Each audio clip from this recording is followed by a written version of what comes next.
किए बगैर चलते हैं फंडामेंटल्स ऑफ इंग्लिश के लेक्चर नंबर 2 पर, और इंग्लिश की बुनियाद समझते हुए सेंटेंसेस को बनाने की कोशिश करते हैं।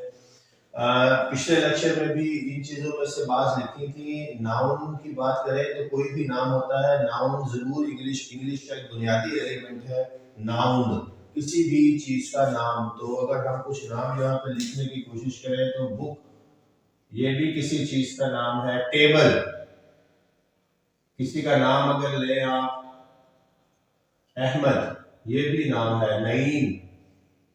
तो फर्क सिर्फ इतना है कि ये प्रॉपर नाउन है और ये कॉमन नाउन है। एक खास नाम होता है, एक आम नाम होता है, लेकिन अभी हम इसकी तशखीस में नहीं जाते, डिफरेंस में नहीं जाते। नाउन जो है वो कोई भी नाम है, वो किसी भी जिंदा मुर्दा इस दुनिया में पाई जाने वाली चीज का नाम है।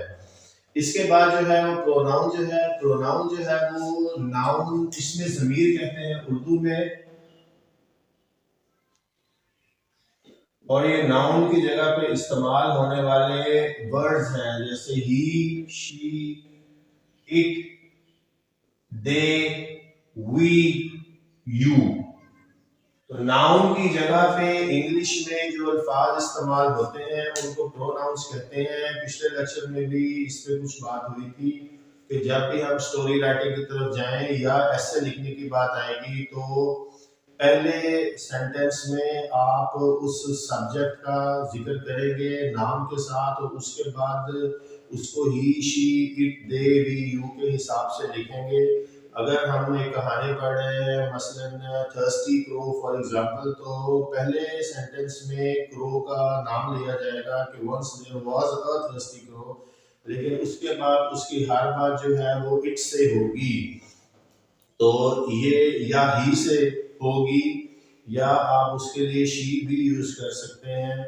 लेकिन ये है कि बुनियादी तौर पर जानवरों के लिए अमूमन जो है वो इट का वर्ड यूज होता है, और अगर आप इतना यूज करना चाहें तो ही या शी भी यूज कर सकते हैं। लेकिन बहरहाल अगर हम किसी इंसान की लाइफ की कहानी यानी उसकी बायोग्राफी स्टडी कर रहे हैं तो वो अपनी कहानी में अपना नाम एक दफ़ा इस्तेमाल करेगा एक मखसूस हिस्से में या एक चैप्टर में, और उसके बाद वो अपने आप को ही या शी से मसमूम करेगा, ही या शी इस्तेमाल करेगा अपने लिए। पढ़ने वाला भी समझ जाएगा कि यहाँ पे बात उसी शख्स की हो रही है। For example Khalid, for example Tanveer अगर अपनी कहानी लिख रहा है तो अपनी बात पहले फिक्रे में अपने नाम से करेगा और उसके बाद अपने लिए ही का वर्ड यूज करेगा, क्योंकि इंग्लिश लिखते हुए इंग्लिश की कंटिन्यूटी को मुतासर नहीं होने देना।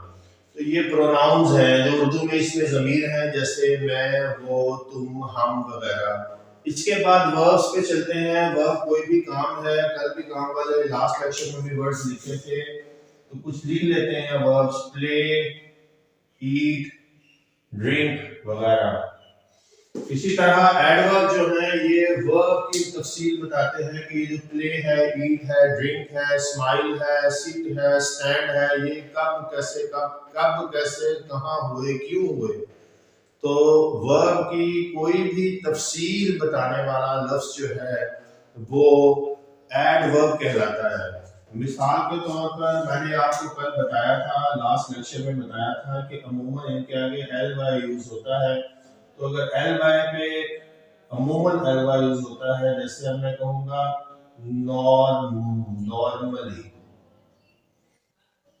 नॉर्मली, आम तौर पर, यूजुअली,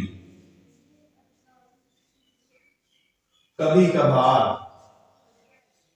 क्वाइटली, खामोशी से। तो ये वो लफ्ज हैं जो स्मार्टली,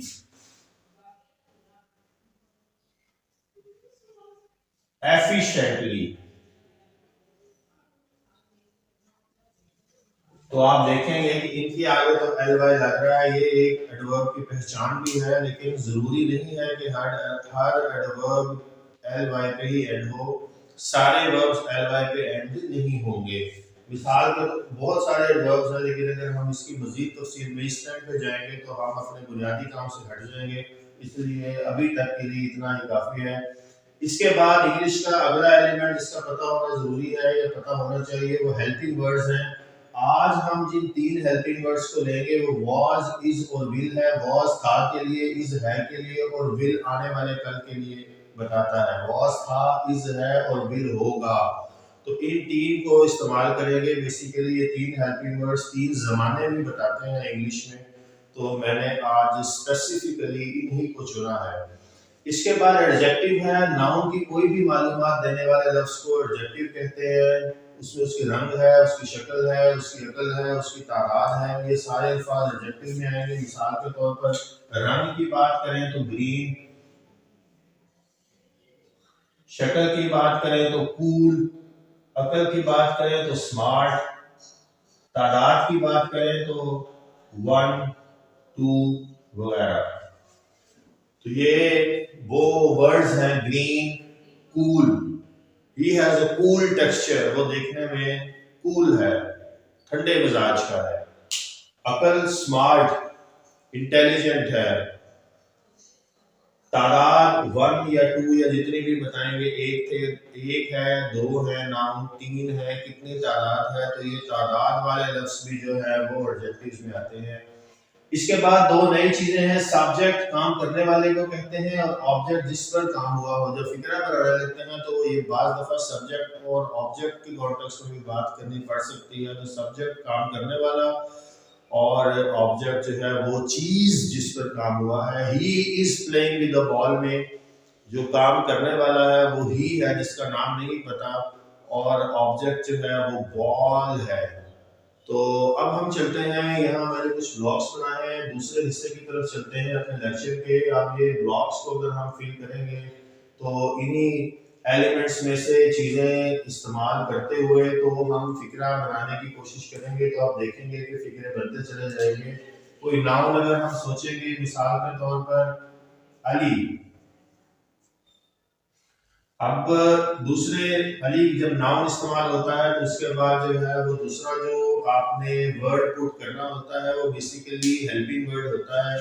हेल्पिंग वर्ड यहाँ पे हमने सिर्फ आज 3 लिखे हैं, वाज, इज और विल। वाज था के लिए होता है तो मैंने ऊपर क्योंकि था लिख दिया। हम गुजरे हुए जमाने में अली से कोई काम करवाएंगे या उसने जो काम किया हुआ है उसको बताएंगे।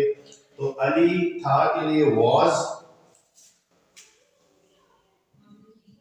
और वर्ब कोई भी काम वाला लफ्ज आप लगा दें, ईट, और जारी बनाना है क्योंकि तो आईएनजी भी लगेगा।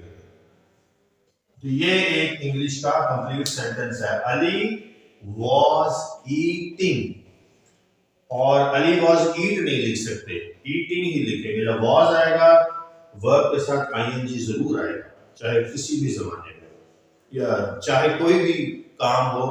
जब वॉज लग गया है तो वर्ब के साथ आईएनजी जरूर लगेगा। वॉज जमाना सिर्फ गुजरे हुए की बात कर रहा होता है। तो अली वॉज ईटिंग, अली खा रहा था।